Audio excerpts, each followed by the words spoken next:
de Justicia. Néstor.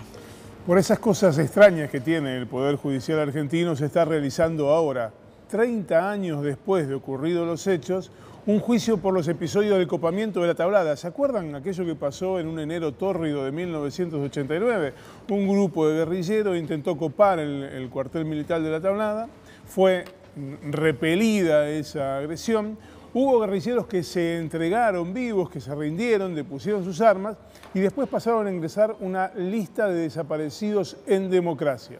30 años después, un tribunal oral federal en San Martín empezó a celebrar el juicio contra los acusados por esas desapariciones. Y un militar, César Ariel Quiroga, era chofer de ambulancia, entraba y salía del lugar, había heridos y muertos por todos lados, entraba y salía del lugar manejando la ambulancia, sacando heridos para tratar de restañar sus heridas. Confesó en la última audiencia que había mentido en su declaración original. Él había dicho, sí, hubo dos que después aparecieron como desaparecidos, que los llevé, los puse en manos de una persona que después terminó muerta, supuestamente asesinados por esos dos, y ellos escaparon y nunca más los vimos. Bueno, en la última audiencia dijo que esto era mentira, que le habían hecho firmar esa declaración, pero que nunca había estado en contacto con esas personas, que le habían hecho firmar una declaración y que le dieron 2 copias para que si en algún momento lo volvían a llamar, él dijera siempre lo mismo, que él los había llevado, y era mentira. Esa declaración fue firmada por un juez que se llamó en su momento Gerardo Larrambevere, era el que estaba al frente de esa investigación, y rubricada por un joven y promisorio funcionario judicial, cuyo nombre era Natalio Alberto Nisman. Esto es lo que declaró ante un tribunal oral que inmediatamente empezó a mirarse entre sí, porque ¿qué es lo que estaba pasando aquí? A ver, bueno, lo que Néstor, pasó es me que estás diciendo que esto fue refrendado por todas las personas que intervinieron, incluido el exfiscal. Efectivamente, por un juez y por un secretario, que era el secretario del juez en ese momento, que era quien después terminó siendo el fiscal Alberto Nisman. Esto ocurrió la semana pasada en la tercera audiencia de un juicio que recién comienza y que tiene todavía un largo trecho por delante. Bueno, me acompañan para hablar de lo que sucedió en La Tablada, con este importante dato que nos aporta Néstor Espósito, ¿no? Sobre un juicio y lo que va saliendo a la luz y que se pensó tapar, ¿no es cierto?, como estaba explicando. Pero me acompañan Felipe Celesia, periodista de Telan, autor del libro La Tablada, junto a Pablo Weisberg. Muchas gracias por venir. La Tablada, con todo lo que significó, La Tablada, estamos hablando de la democracia, estamos hablando del gobierno de Alfonsín, de Gorriarán Merlo. ¿Te ubicás? ¿Te acordás de todos esos episodios muy traumáticos para la Argentina, para la democracia en esos momentos? Porque era un intento de voltearla, ¿no? Se buscaba al menos complicarla bastante en ese momento a nuestra endeble democracia. Pensemos que el gobierno de Alfonsín era un gobierno de transición que lidió con varias sublevaciones militares, además del copamiento a La Tablada. Así que los escucho. Sí, digamos, eran las postrimerías del gobierno alfonsinista, ya estaban complicados en lo económico y también en lo político. El intento de los asaltantes a La Tablada fue producir un putsch por izquierda, digamos. Fue mover el tablero político a ver cómo quedaban las piezas y dónde se acomodaban ellos. Le salió mal, evidentemente, porque hubo una planificación militar previa muy endeble, que esto es un dato curioso para lo que eran los viejos combatientes de los 70, que si en algo ponían atención y especial cuidado era en la planificación militar de sus operaciones, pues no olvidemos que era una forma de intervenir políticamente la acción militar. Esto lo hace el MTP, con Gorriarán Merlo a la cabeza, Movimiento Todos por la Patria, que tenía una Jorge Baños configuración... allí, entre otros. Sí, había, digamos, referentes de la política, del amplio espectro de la política progresista de los 70 y 80. Bueno, y no, digamos, reunieron a eso, a un frente bastante heterogéneo. Hicieron política de una forma tradicional hasta el 87, donde se presentaron a las elecciones. No tuvieron buenos resultados, previsiblemente, porque eran una fuerza nueva, y ahí es donde deciden cambiar y empezar a preparar el asalto a La Tablada. Pablo, ¿cuánto del entramado de lo que pasaba dentro de ese regimiento y estos datos que están apareciendo ahora ustedes pudieron investigar? Mira, nosotros lo que hicimos fue reconstruir todo el combate desde el momento en que ingresan al cuartel hasta que se rinden y son torturados y después sacados del cuartel, ¿no? Los militantes del MTP que ingresan al cuartel. Fueron torturados dentro del cuartel. Claro, el libro, como nosotros logramos la reconstrucción del combate a partir de testimonios orales de asaltantes que sobrevivieron, de suboficiales, de conscriptos, y además repasamos toda la instrucción oral, que eran unos 40 cuerpos, más el juicio oral por el asalto. Eso permitió armar el teatro de operaciones, digamos, reconstruir paso a paso qué hicieron, por un lado, los soldados, los suboficiales y los oficiales, y los asaltantes. Lo que el libro hace, y por eso se incorporó como prueba a este juicio, que es por uno de los 4 desaparecidos, el libro lo que hace es arma el escenario del combate, muestra los movimientos dentro del cuartel, y lo que hace es confirma y da verosimilitud al testimonio del sargento Almada, que era quien en 2004 había denunciado que él había visto torturar a Iván Ruiz y a Maradona Díaz, que son los 2 detenidos el 23 de enero, que están las fotos además de esa detención, la foto que sacó Longoni y que se publicó Clarín en su momento. Y además cuenta que escucha por radio la orden de matarlos. ¿Por qué tiene todos estos datos? Porque él era radiooperador y ocupa ese puesto en ese combate. La que escuchaba, obviamente. Claro, y va recorriendo todo el cuartel. Entonces lo que querían poner en duda era su versión, porque decían, vos no podés haber estado en los distintos puntos del cuartel. Claro. Y lo que él va contando de cada punto coincide con lo que nosotros tenemos contado por otras fuentes. Por eso el libro iba a darle verosimilitud a su testimonio. Pero, ¿qué pasó? Pasó lo que contaba Néstor Espósito. Que antes de que declarara él, declara el sargento Quiroga, que fue convocado por la defensa, o sea, por el acusado de la querella. Y dice todo lo contrario a lo que esperaban. Y cuenta que firmó obligado, y ahí cambió todo el juicio. Después declaró Almada. Pero él cuenta... No contaban con esta... Claro. Es el poder de la justicia, ¿no? Nosotros como investigadores periodísticos podemos ir a las fuentes, tratar de persuadirlas, pero si nos dicen no, es no. En cambio la justicia tiene la posibilidad de convocarlos por la fuerza pública y si advierte que mienten, meterlos presos. Entonces es lógico que se vaya develando todo este entramado de complicidad y silencio que hubo. Claro, llama muchísimamente la atención, Néstor, y te doy la palabra a ti, lo que nos decías de los funcionarios judiciales, ¿no es cierto? Acá estamos hablando de una conspiración.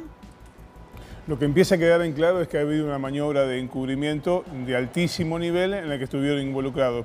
Primero y principal, los que intervinieron en la recuperación del cuartel de la Tablada, que fueron los que están ahora sindicados, acusados de haber cometido esas torturas. Uno de los acusados estuvo en la represión del 19 y 20 de diciembre y estuvo acusado de haber matado a manifestantes desde el interior de un banco frente a la Plaza de Mayo. Luego le dibujaron una morigeración de la figura y quedó en libertad. Y el otro de los imputados tiene una condena en prisión perpetua por violaciones a los derechos humanos durante la última dictadura. Es decir, en dictadura cometió violaciones a los derechos humanos y luego en democracia, en el cuartel de la Tablada, volvió a hacer exactamente lo mismo. Lo que estamos hablando es de esa maniobra perpetrada por estos acusados y además encubierta por los funcionarios judiciales.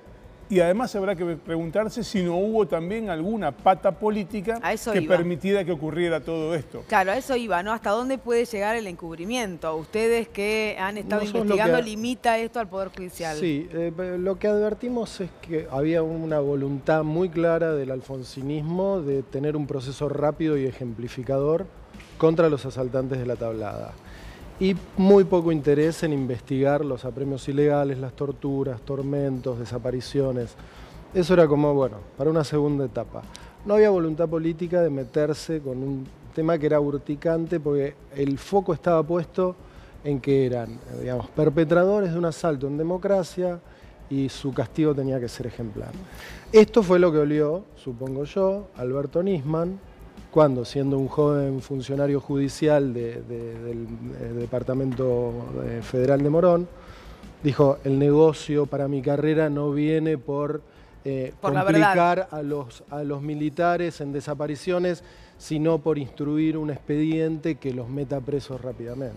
Sí, lo que decía Quiroga en esa declaración él decía, yo era muy joven en ese momento, recién entraba al ejército, y estaba la presión, por un lado, del Poder Judicial y por el otro lado del ejército mismo. De los altos mandos, digamos. Sí, claro. porque ahí cuando él va a firmar la declaración y dice, eso no es lo que yo declaré, según lo que él cuenta en la audiencia, un general de apellido Roberts le dice, bueno, esto hay que hacerlo así por la institución o una frase parecida.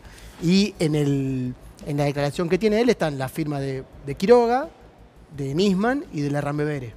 ¿Y los desaparecidos son 4? Son 4, porque hay estos 2 que son Ruiz y Díaz, que son detenidos el 23, que están en esa secuencia de fotos que muestran que se los llevan al fondo del cuartel.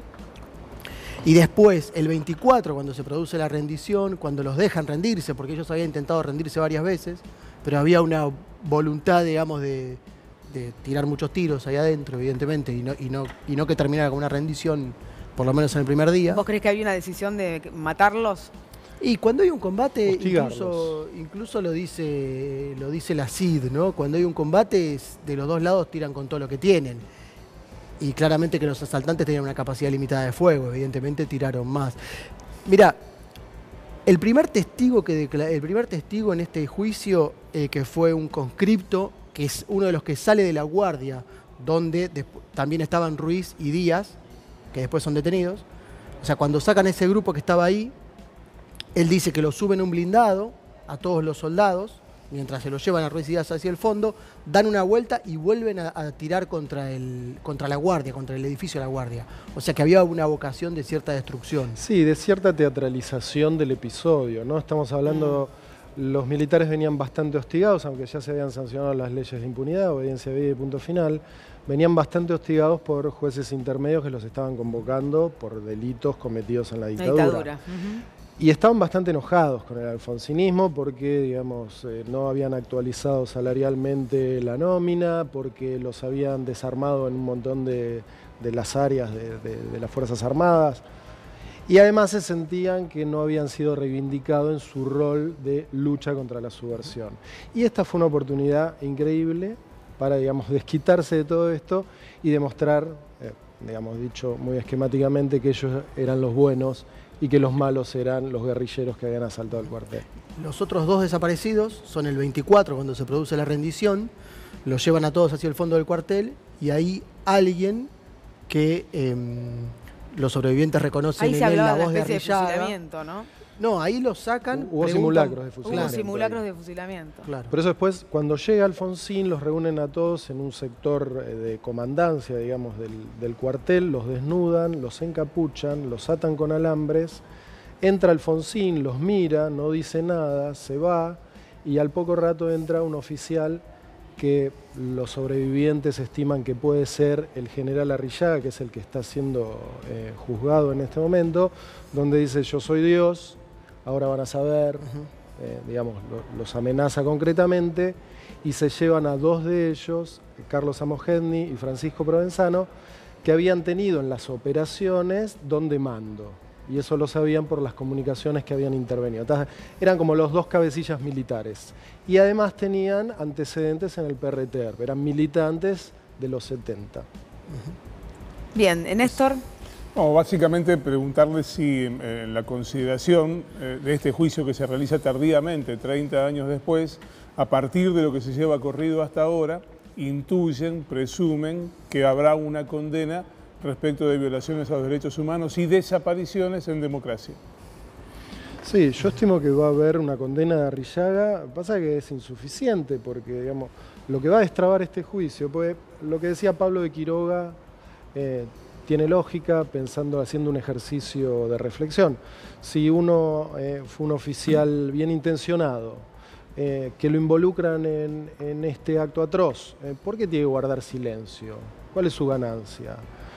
Esto, el tiempo y también el juicio, yo creo que va a desentrañar un montón de otras responsabilidades, porque no fue, digamos, Arrillaga puede haber tomado la decisión, o sea, haber sido el autor intelectual, pero después hubo toda una cadena de mandos que involucra a todos los oficiales activos en la tablada, que avaló estos procedimientos de tormentos, desapariciones y ejecuciones sumarias.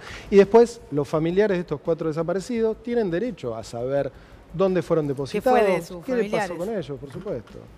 El punto es, ustedes tienen un registro, hablamos de 4 desaparecidos, pero hablamos de muchos torturados. Sí, todos los que sobrevivieron. Fueron torturados todos. Sí. Sí. Mayor o menor intensidad, con técnicas con Porque ustedes asfixia, con amenazas, con golpes, todos, por supuesto. Sí, ellos en su momento lo denunciaron, en el momento mientras se sustanciaba el proceso, el juicio por el asalto, pero ningún juez lo quiso tomar en cuenta. Claro, el tema es que nadie escuchó eso, ¿no? En el juicio oral no se incorporó como parte del juicio los apremios ilegales, digamos, las torturas y tormentos. No era tema de ese juicio. Estas son las cosas que a veces no trascienden, ¿viste? Porque también está la cobertura mediática que se le pueda dar a determinados hechos que han sucedido, ¿no? No sé cómo lo viven ustedes siendo colegas, obviamente. Sí, digamos, la tablada está inscripta en la memoria colectiva porque fue, digamos, la última batalla de la guerrilla argentina, como nosotros decimos en el libro, y porque también nosotros vimos por televisión. Es más, es uno de los materiales más preciados del viejo propietario de este canal. Sí. Eran estos archivos que año a año se volvían a poner en pantalla como la gran batalla de la tablada. Y tiene puntos de rating increíbles y muchas visualizaciones en las redes. O sea, hay un misterio ahí que nosotros modestamente intentamos develar en parte con nuestro libro. Y también una cuestión muy traumática porque lo vimos en vivo y en directo todas esas acciones. ¿Y el rol de Gorriarán Merlo? Todo esto. Y Gorriarán Merlo era el líder máximo del MTP. Él es el que piensa esta propuesta política junto con otros militantes que estaban en Nicaragua en el 84, 85.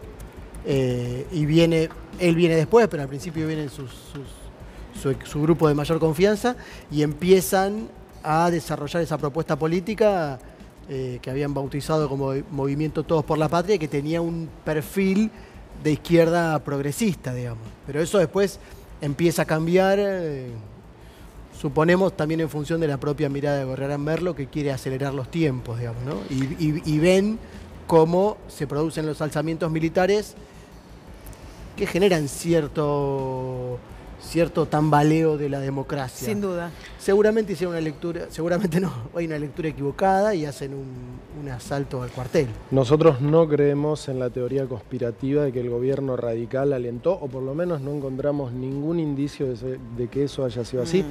Por el contrario, lo que encontramos fue una preocupación y, digamos, una consternación muy grande en todo el alfonsinismo cuando se produjo esto. De hecho, Alfonsín, hasta bien entrada la noche, se seguía resistiendo a que eran grupos de izquierda porque no entendía que atacaran a su gobierno. Claro. Suponía que eran carapintadas y ya inteligencia y sus funcionarios le habían dicho no, hay mujeres y son este grupo. Lo que sí detectamos fue que el oficialismo, el alfonsinismo, le daba cierto acceso a los medios públicos al movimiento Todos por la Patria. Pero quizás en una cuestión de generosidad política, de, bueno, que todos difundan sus ideas. Pero nunca hubo dinero, ni cargos, ni reuniones periódicas. Digamos, entonces no se entiende. Y después esta idea de que en realidad Coti Cilia, que es lo que dicen, alentó esto para dejar nuevamente al gobierno como el defensor de la democracia, no cierra el costo-beneficio. Digamos, semejante batalla con el costo humano y el costo político que también significó para el gobierno por su poca contundencia para resolverlo, nunca le pudo haber cerrado a un gobierno.